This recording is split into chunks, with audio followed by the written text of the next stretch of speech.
Hey, my name is Dana, and I am Exorcist. The school I used to study in has some scary secrets that I will tell you in today's video. If you believe these terrifying stories to be true and want to hear more spine-chilling tales like this, then like the video and subscribe to our channel, because the next story might just be from your city. A serene countryside with a rundown, old-school building standing eerily at the edge of a forest.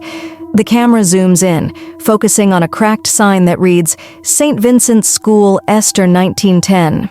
The atmosphere is quiet, almost too quiet. In a remote town, nestled between rolling hills and dense woods, lies St. Vincent's School, a place with a dark secret that the locals prefer to forget. Decades ago, a teacher named Mr. Roberts arrived at St. Vincent's.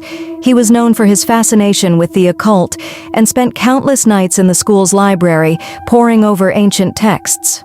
One night, he conducted a ritual in room 13, hoping to summon a supernatural entity to grant him knowledge beyond human understanding.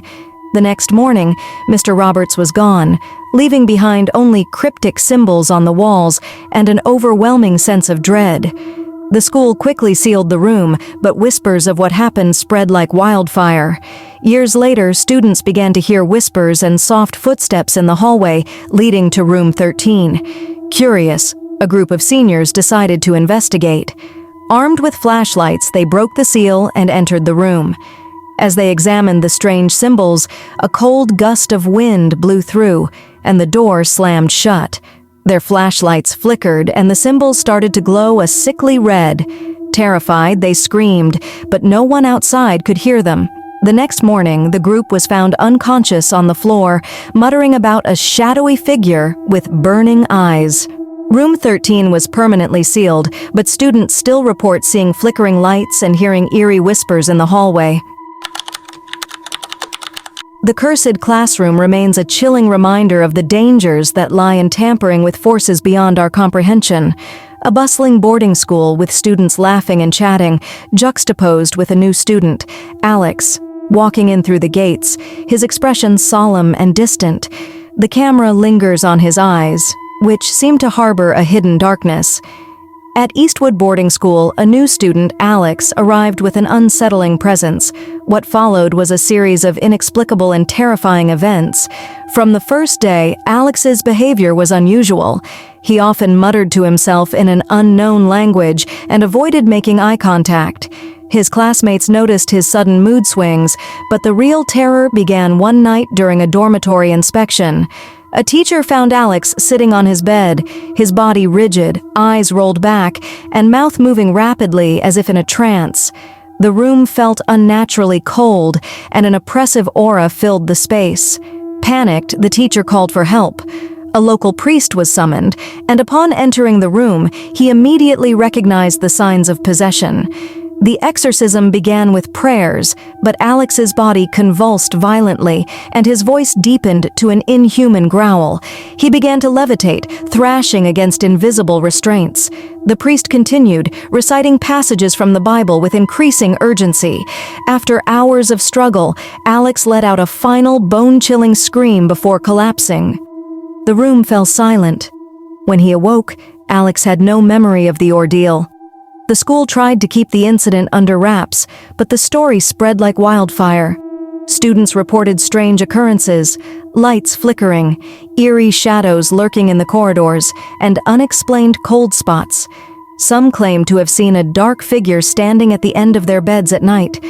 The case of the possessed student remains one of the most chilling tales in Eastwood's history, a haunting reminder of the thin veil between our world and the supernatural. An ancient, Gothic-style library filled with towering bookshelves, dust, and cobwebs. The camera pans to a dimly lit corner where an old, leather-bound book lies open on a pedestal. In the heart of a centuries-old Catholic school, a library holds more than just books. It harbors a dark entity, awakened by forbidden knowledge. Years ago, a student named Emily, known for her insatiable curiosity, discovered an old book hidden behind a shelf. It was filled with symbols and incantations. Intrigued, she began to read it, unaware of the consequences. One night, driven by curiosity, Emily stayed late in the library, alone. As she recited a passage from the book, a cold breeze swept through, extinguishing the candles. The room plunged into darkness, and a deep growl echoed from the shadows. Panicked, Emily tried to leave, but the door wouldn't budge. A dark figure emerged, its eyes glowing a sinister red. Emily screamed, but the sound was swallowed by the oppressive silence. She was found the next morning, catatonic, clutching the book tightly. The school sealed the library, but the demon's presence lingered. Students reported hearing growls, the sound of pages turning, and seeing books flying off the shelves on their own.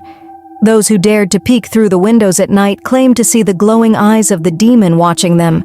The demon in the library stands as a grim testament to the perils of delving into forbidden knowledge, a haunting reminder that some secrets are better left undiscovered. These stories are not just tales to scare. They serve as chilling warnings of the unknown, the unseen, and the dangers that lie in the supernatural world.